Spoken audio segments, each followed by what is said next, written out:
89 हो वार्षिक उत्सव छ हैन। अनि हाम्रो आजको दिनमा पहिलो पालेर बस्नु भएको छ बुवाले। यता नानी हेर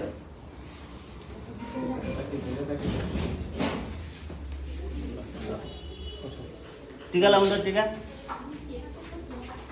ल ल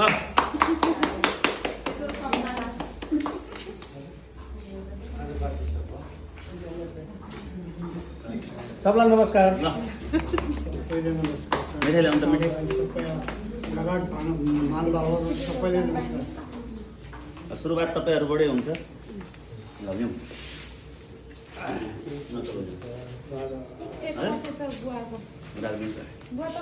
अनि यता हुन्छ तपाईँ दुईजना। ए बत्ती भइसक्यो ल उहाँ जानु मोरा सर पनि आउनु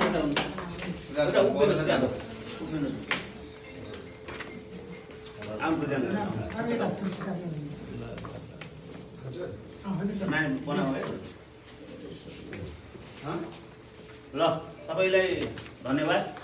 आज नेपाल ब्याङ्कको 89औं वार्षिक उत्सवको दिन अब हाम्रो यो जुन जर्नी रह्यो आज एकदमै स्पेसल डे हो। नेपाल ब्याङ्कको लागि मात्रै होइन कि यो नेपालको ब्याङ्किङ इतिहासको सुरुवात चाहिँ नेपाल ब्याङ्कबाट सुरुवात भएकोले आजको दिन नेपालको ब्याङ्किङ इतिहासकै स्पेसल डे छ। यसलाई हामीले ब्याङ्क डेको रूपमै मनाउँ भनेर पनि हामी कतिपय आर्टिकलहरू पनि लेखेका छ। कतिपय ठाउँमा यो कुरा पनि विषय पनि उठाएको छ। किनभने नेपाल ब्याङ्क भनेको नेपालको पहिलो ब्याङ्क।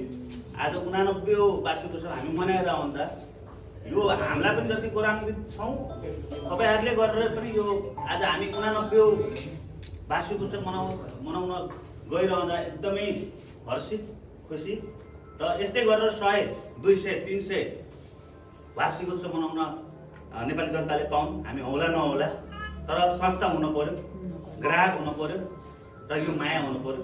र सबैलाई धन्यवाद भन्न चाहन्छु आजको यो स्पेसल डेमा। सबैले मुख यसो गर्छ है। ल हाम्रो अब नियमित